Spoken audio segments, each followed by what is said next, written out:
O assunto de hoje que eu vou abordar é sobre tinta Plasol, tinta à base de água. Para quem não sabe, essa é um pouco da história da tinta Plasol. A tinta Plasol foi desenvolvida para atender uma necessidade da Harley Davidson. É uma história até que eu acho muito bacana essa história, pouca gente sabe disso. A Harley Davidson, né, é uma fabricante de motocicleta mundial, aí tem inúmeros fãs, né? E é uma galera meio rock, né?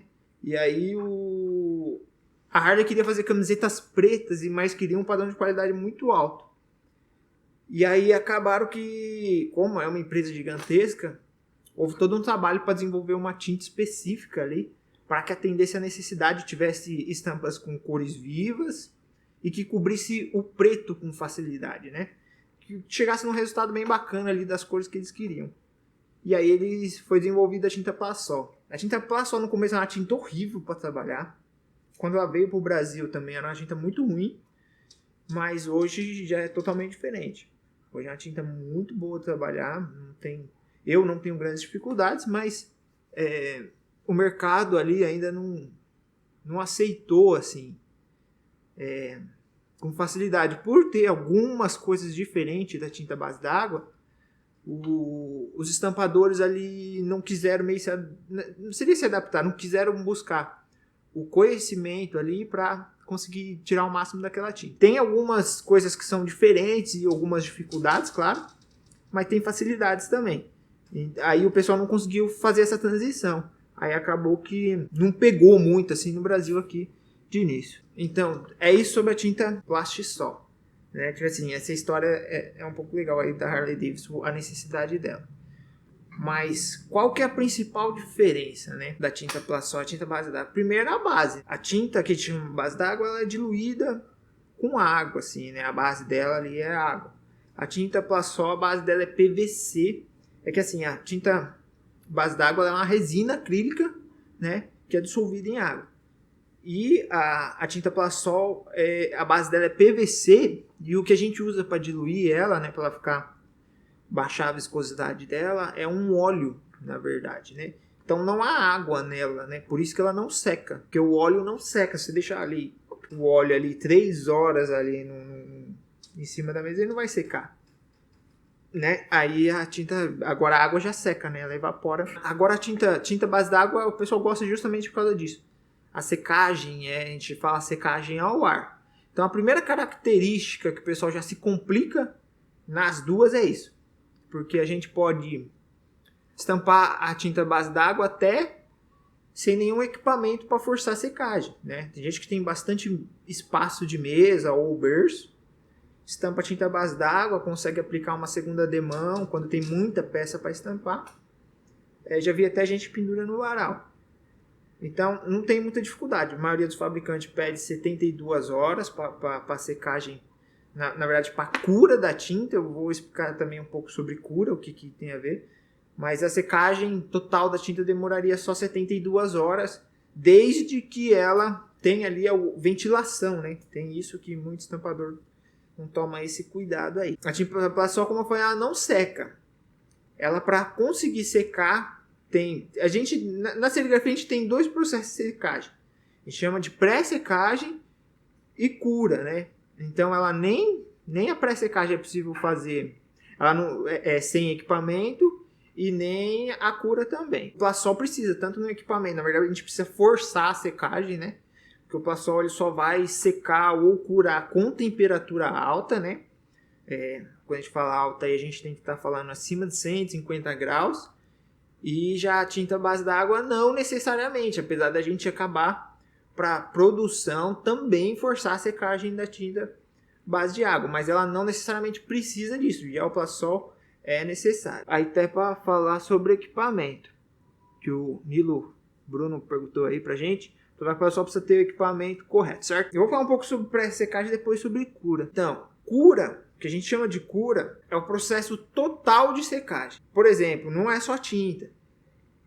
A emulsão tem cura, pouca gente sabe disso, mas a emulsão também tem cura.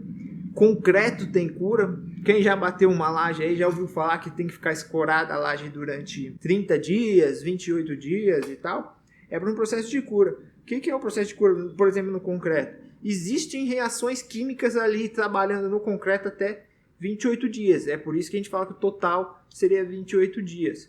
E a tinta base d'água seria isso. Dentro de que aquela tinta receba ali alguma ventilação, ela não pode ficar confinada, né? Se ela ficar confinada com umidade dentro, esse processo vai demorar muito mais. Então, ela tendo alguma ventilação, a tinta base d'água demora 72 horas, mais ou menos, para ter o processo de cura.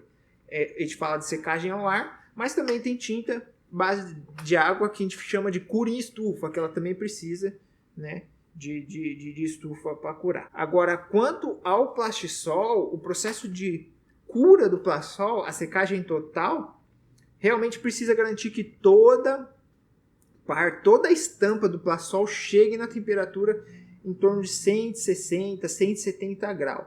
Mais ou menos isso. Varia um pouco de tinta para tinta, mas é na faixa de 150 a 170. Mais ou menos isso aí. Agora, a pré-secagem da tinta é o processo de secagem para manuseio e trabalho. Por exemplo, tinta base d'água, a gente faz a pré-secagem para, por exemplo, estampando uma estampa branca no tecido preto. Uma demão só de tinta não vai cobrir, né? Aí a gente acaba aplicando duas. Então a gente precisa secar uma e depois aplicar a outra. Ela fica ao toque, ela fica seca, né? Mas ela não curou, ou seja, ela ainda não está totalmente seca. Se a gente, por exemplo, esticar, um dos casos seria isso.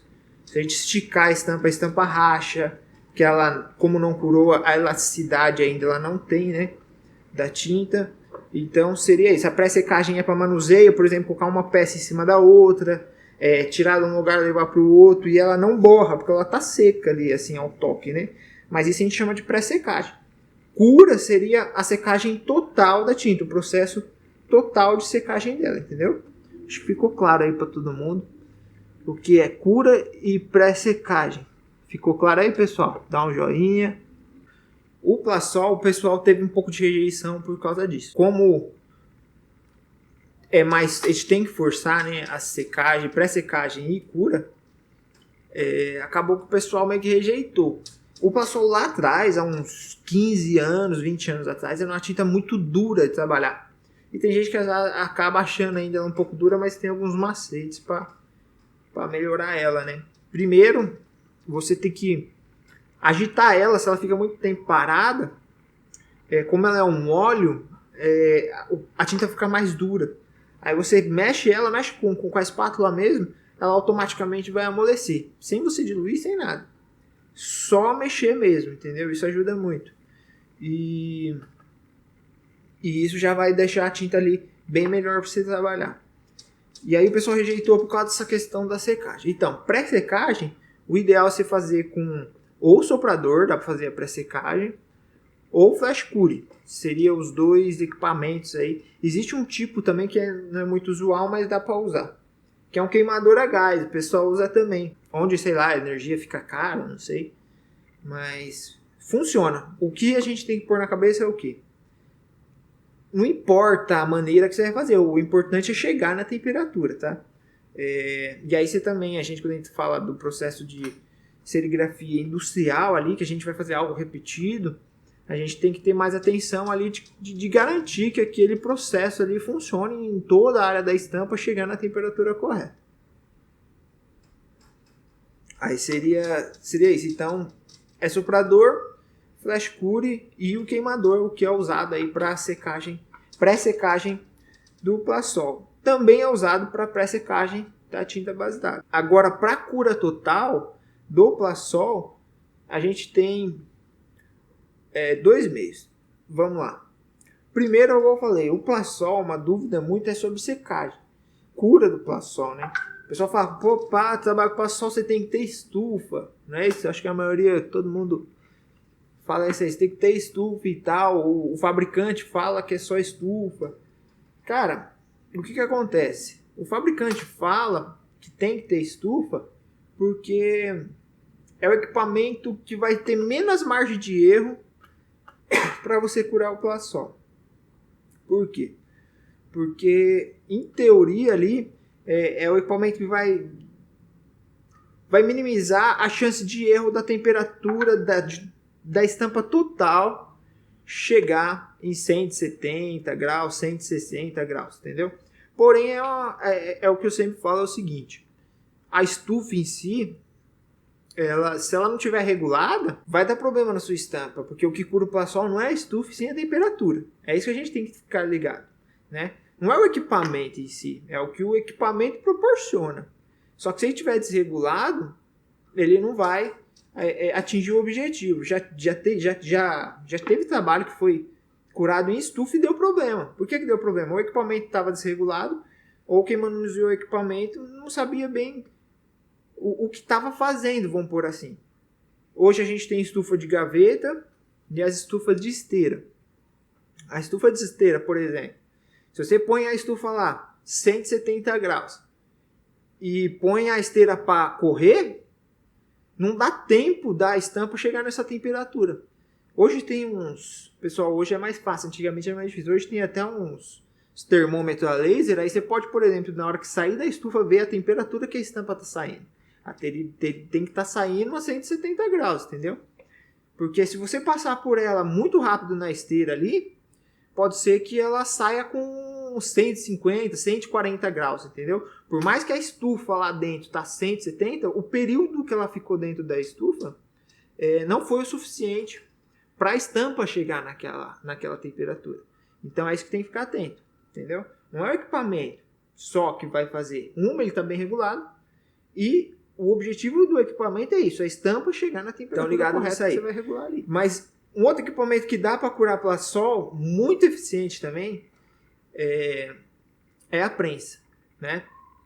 A maioria dos fabricantes falam que não, né? Que não dá, Por quê? O fabricante, ele protege a empresa dele. Aí ele não quer que, por exemplo, se houve alguma falha no processo, ele vai assumir o risco. Tem muito disso, assim. Então, assim, mas cura sim. Por que eu falo isso independente de fabricante? Porque eu faço isso todo dia. Então o fabricante pode falar o que ele quiser para mim. Chegar aqui para mim e falar assim, mas isso não funciona. Eu faço isso todo dia há anos. E funciona. Porque eu não tenho problema de estampa soltando, cara. Entendeu? E eu trabalho muito com plasol. Porém, a prensa, ela traz uma limitação também. Por exemplo, se você quer uma estampa com plasol em relevo, vai acabar que não é possível você curar com a prensa. Porque a prensa acaba achatando a estampa ali, amassando, e aí você não vai ter o resultado esperado. Então dá para você trabalhar, mas tem que ver o perfil de estampa que você quer usando o Plastisol, né? Então dá para curar também. Aí, antes que já me perguntem, né? Que eu sei que vão perguntar, dá para curar a tinta Plastisol com flash cure ou soprador? Dá, cara. Eu te garanto que dá. Inclusive já fiz muito. Mas o que acontece? São os dois equipamentos que vão te dar mais margem de erro, entendeu? Você tem uma estampa grande ali. Por exemplo, 30 por 40. Aí você vai depender ali de você no soprador garantir que toda a área da estampa chegue ali na temperatura correta. Por exemplo, aí pode ocorrer o quê? Áreas chegarem na temperatura, outras não. No caso, soprador. O flash cure também. Porque o flash cure, a maioria dos flash cures, eles têm uma lâmpada de 30 centímetros. E a área útil da lâmpada é 25 centímetros. E o centro da lâmpada esquenta mais do que as laterais. Entendeu? Então fica difícil você ter um controle de temperatura uniforme, garantindo que a estampa, toda a área da estampa chega nessa temperatura. Então é esse o problema dessa caixa de tinta Plastisol. Mas garanto, funciona a prensa, né? Desde que você não tenha relevo, uma estampa muito grossa, você vai conseguir. Para gente comparar o que seria uma estufa e uma prensa no Plastisol, seria mais ou menos assim. Pensa que você vai ter que fritar um bife e não deixar ele cru. Seria isso. Numa frigideira você consegue, certo? Seria a nossa prensa. Pensa que você vai ter que assar um pernil inteiro, ou seja, uma carne mais grossa assim. Na frigideira você vai ter dificuldade de ali no meio da carne você conseguir cozinhar ela. Seria isso, a grosso modo falando, Aí você tem que fazer o quê? Vai ter que levar essa carne pro forno, provavelmente, ou cozinhar. A estufa seria um forno. É um forno, na verdade. Só que elétrico ali é onde a gente consegue controlar a temperatura. Então seria isso. Se você faz umas estampas com baixo relevo, uma estampa ali mais suave e tudo mais, pode mandar na prensa que não vai soltar, cara. Vai ficar mais resistente, se eu garanto. Mais resistente que a tinta base d'água. Agora, se você precisa ali uma estampa com relevo, ou até mesmo você vai fazer um efeito na estampa com relevo, alguma coisinha assim, uma textura e tudo mais, aí você vai ter que levar para a estufa, não tem jeito, porque a prensa, além de atrapalhar ali, você não vai conseguir garantir que lá no centro, onde tem mais tinta, realmente a tinta chega àquela temperatura. Aí ela pode soltar, muito provavelmente ela vai descolar ali do tecido. Ó o Johnny chegando aí, fala Johnny, falando muito sobre Plasol aqui pro pessoal. Porque eu acho que a base d'água meio que todo mundo já conhece, mais ou menos isso, né? Aí seria isso. Então, é essa questão da cura do Plasol. Prensa funciona muito bem, você só tem que ver, tomar cuidado com que tipo de estampa que você vai fazer. Outra coisa que eu gosto demais da prensa, de vez a estufa, eu tenho estufa, mas eu prefiro a prensa. Porque na minha estampa, a prensa também dá um acabamento, entendeu? Tipo, o ideal do Plasol é você usar fora de contato, porque como é uma tinta mais espessa, a gente faz um efeito splash, esse tipo da tinta, assim, que dá uma texturizada na estampa quando a tela sai do tecido. E isso traz uma aspereza na estampa. Quando você prensa ela fica lisinha, fica com um toque bem melhor, fica muito melhor na prensa do que na estufa. Por exemplo, se eu chegar nesse resultado, eu vou ter que ir para a estufa, porém não vai corrigir isso. Aí eu vou ter que ir para a prensa para deixar ela mais lisinha. Então eu prefiro, quando tem a opção de usar a prensa, fazer a cura do Plasol na prensa de vez na estufa. Ó o Johnny, fala mano, aí. Tranquilo? Então é isso. Agora a base d'água eu não tenho que falar muito de cura. É igual eu falei pra você, é garantir que tem alguma ventilação ali. Se deixar ela muito confinada, por exemplo, você estampou, já embalar no saquinho plástico e deixar aquilo ali abafado, pode dar problema na estampa. É um cuidado que às vezes as pessoas não têm. E a cura total 72 horas. Seria isso. Antes de 72 horas, se ela tiver contato com água ou umidade, a tinta vai absorver, né, a umidade, a água ali, e aí ela vai ficar mole de novo, e aí você vai estar prejudicando o processo total de secagem dela, aí pode dar algum problema. Uma das grandes qualidades do Plasol, que eu acho que não abordei, então, o fato dela não secar, isso ajuda muito com alguns tipos de estampa. Por exemplo, estampas de cromia, para quem conhece, ou simulado, ou seja, estampas com pontinhos muito pequenos, traços muito finos. No Plasol é uma maravilha, você não vai ter dificuldade de entupimento de tela, né? Sou do Rio, então realmente não é mesmo não. Então é isso. É uma das grandes vantagens do Plasol, ela não entope tela, e é um horror para muita gente a tinta base d'água entupir tela, porque tem duas situações, uma, erro na diluição, o pessoal não sabe diluir correto, outra coisa que dificulta aí também o uso da tinta base d'água, o pessoal tem mania de usar poliéster fechado para tinta base d'água. Eu não sei para que você vai usar um poliéster 77 fios para tinta base d'água. Minha experiência com serigrafia, eu não faço ideia, cara. Para mim, eu uso aqui na minha estamparia poliéster 77 fios, no caso de eu precisar de uma gravação top. Mas normalmente os meus trabalhos que são retículas pequenas, eu uso em 60 fios e vai tranquilo. Pra que usar 60 fios? A única coisa que passa pela minha cabeça seria ter um toque zero, ou melhorar o toque. Toque zero você não vai conseguir, melhorar o toque. Mas cara, se você ficar dando camada de tinta ali, ó, 3 demão para ter um branco, isso vai dar toque, não tem jeito. Aí você vai usar uma tinta branca num poliéster 77 fios, você está dificultando o seu trabalho, entendeu? Se você não consegue gravar traços pequenos num poliéster, estou falando de traço, não de retículo, num poliéster 55 fios, o problema está na sua gravação e revelação e não no poliéster que você está usando. É um erro muito grande de quem trabalha com tinta base d'água, usar poliéster muito fechado, cara. Pra mim, particularmente, não tô falando que é errado, mas eu acho 77 fios dificultoso para tinta base d'água, porque para mim só vai ter problema com entupimento. Não tem que ser 77 fios. A questão de usar um 77 fios é a questão da gravação e revelação. Aí a confecção da matriz não tem a ver com o processo de impressão.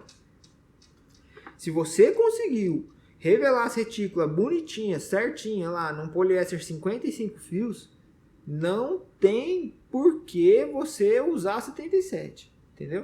O processo de impressão vai ser muito mais tranquilo, entendeu? Porque é mais fácil de imprimir, você precisa ficar se matando, mas não dá problema de entupimento, entope muito menos, então é isso, cara. E quando eu trabalho com tinta base d'água, 60 para baixo, entendeu? Eu gosto de trabalhar com tinta base d'água, dependendo da arte, 44 fios. Base d'água e retícula padroniza 60 fios, ou vai depender do LPI. Então, não é necessariamente o LPI. Porque assim, normalmente, quando você chegar a 50 LPI, pô, já vai ficar um trabalho muito top, né? E eu gravo, cara, em 60 fios, 50 LPI. Mas tem pessoa que tem dificuldade disso. O 77 passa a facilitar a gravação e revelação da matriz. Então você tem que entender esse limite. E esse limite está vinculado à sua prática, né? O seu equipamento e sua experiência, é isso. Entre outras coisas, por exemplo, qualidade de fotolito. Quando a gente fala de gravar, revelar pontos bem pequenos, são N coisas que vai garantir isso. Se você tem um processo bem feito desde o início, você vai conseguir fazer isso num 60 fios sem problema. Para que fazer no 77 você vai usar a tinta base d'água, entendeu? Seria isso. 77 só Plasol. Então, gordinho, seria isso, né? Porque o 77, o Plasol, ele vai ter alguma... Aí você pode melhorar sua gravação e revelação, né? A confecção da matriz em geral, você pode ter uma matriz mais bem feita. Com o Plasol, como o Plasol é uma tinta um pouco mais grossa, ela tende a dar mais toque do que a tinta base d'água, então você vai diminuir o toque da estampa, porque vai ficar uma impressão com uma camada de tinta mais fina. Então, vai ajudar. No Plasol agrega, né? Porque o Plasol não vai entupir, né? Então, traz vantagem usar os 77 fios. Apesar de, quando é o branco, o Plasol branco, eu prefiro usar o 60 fios, entendeu? No Plasol. Porque eu trabalho muito com camiseta preta. E como eu uso muito branco, às vezes eu faço isso. Eu uso só no branco 60 fios e 77 para o restante, entendeu? Então, tudo tem a ver ali com... A estampa a gente tem que meio que projetar ela, ver ali e usar os poliéster ali para te ajudar, não para dificultar seu trabalho.